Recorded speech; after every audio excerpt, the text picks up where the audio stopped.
सबको नमस्कार।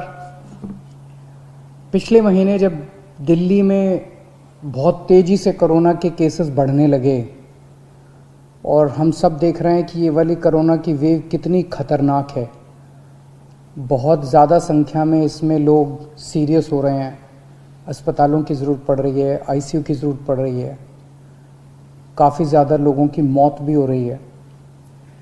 तो 20 अप्रैल को मजबूरी में हमें दिल्ली में लॉकडाउन लगाना पड़ा था। केसेस लगातार बढ़ते जा रहे थे। लॉकडाउन लगाने की वजह से और भी अन्य कई कारणों की वजह से 26 अप्रैल को आके 35% पॉजिटिविटी रेट बढ़ गया था। 35% बहुत ज़्यादा होता है, मतलब 100 लोगों का अगर हम टेस्ट करते थे तो 35 लोग उसमें पॉजिटिव निकलते थे। 26 अप्रैल के बाद से चूँकि लॉकडाउन लगाया था, एक तरह से थोड़ी सी चेन टूटनी चालू हुई थी इसकी कोरोना की।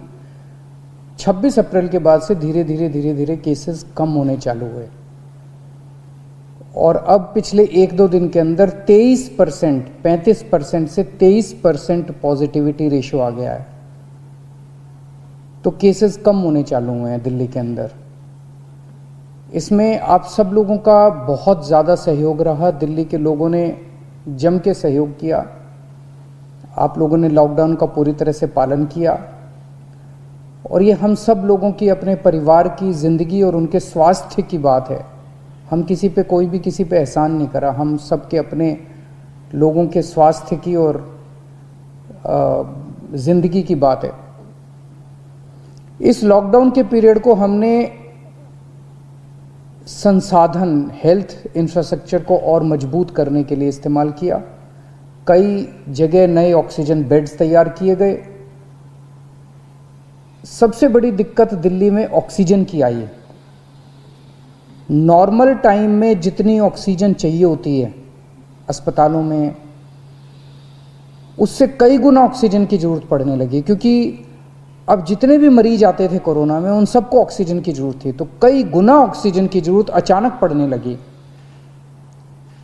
पिछले कुछ दिनों में केंद्र सरकार के साथ मिलके और हाई कोर्ट और सुप्रीम कोर्ट के आदेशों से, केंद्र सरकार के सहयोग से अब ऑक्सीजन की स्थिति दिल्ली के अंदर काफ़ी सुधरी है पिछले कुछ दिनों में। अब इस तरह की बातें सुनने को नहीं मिलती कि इस अस्पताल में 2 घंटे की ऑक्सीजन रह गई, उस अस्पताल में आधे घंटे की ऑक्सीजन रह गई, यहाँ पे किसी की ऑक्सीजन से मौत हो सकती है। अब इस तरह की बातें सुनने को नहीं मिल रही है। तो इस लॉकडाउन के पीरियड को हमने अपने सिस्टम को भी सुधारने में काफ़ी प्रयास किए। पिछले कुछ दिनों से वैक्सीन को भी बड़ी तेज़ी के साथ वैक्सीनेशन का कार्यक्रम शुरू किया गया है। आप में से जितने लोगों ने वैक्सीन लगवाया उन्होंने देखा होगा कि दिल्ली सरकार ने जो स्कूलों में इंतजाम किए हैं वो कितने शानदार इंतजाम किए हैं। सब लोग इसकी तारीफ़ कर रहे हैं, सब लोगों को अच्छा लग रहा है। हमारे युवा बढ़ चढ़ के वैक्सीन लगवा रहे हैं। यहाँ तक कि दिल्ली के आसपास के इलाकों से भी लोग दिल्ली में आके वैक्सीन लगवा रहे हैं। वैक्सीन के स्टॉक की कमी है, इसमें हमने केंद्र सरकार से सहयोग मांगा है। मुझे पूरी उम्मीद है जैसे केंद्र सरकार अन्य बातों पे भी सहयोग करती रही है, इसमें भी हमारा पूरा सहयोग करेगी।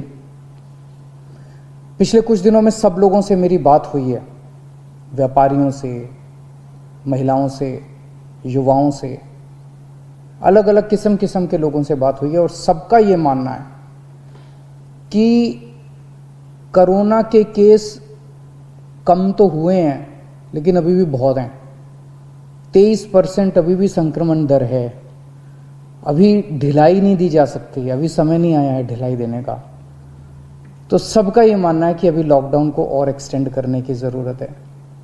अभी और इस कड़ाई को अभी थोड़े दिन और बरकरार रखने की ज़रूरत है, नहीं तो अभी जो हमने हासिल किया वो भी ख़त्म हो जाएगा। और जैसा मैंने कहा कि ये इतना मुश्किल दौर है, ये वाली वेव इतनी ख़तरनाक है, इतने लोगों की मौत हो रही है, तो जान है तो जहान है। अगर ज़िंदगी बचेगी तो बाद में और बहुत कुछ कर लेंगे ज़िंदगी में। सबसे पहले इस टाइम ज़िंदगी बचाना है।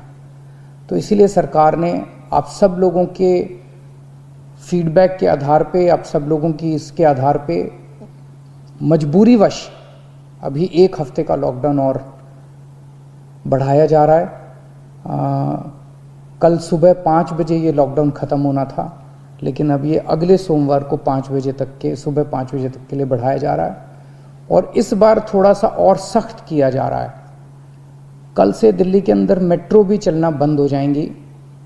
हमारी कोशिश है कि जितना ज़्यादा इसको लॉकडाउन को सख्त किया जाएगा उतना तेज़ी से हम सब लोग कोरोना पे काबू पा पाएंगे।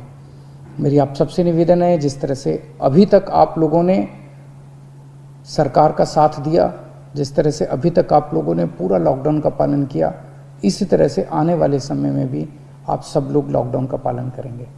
नमस्कार।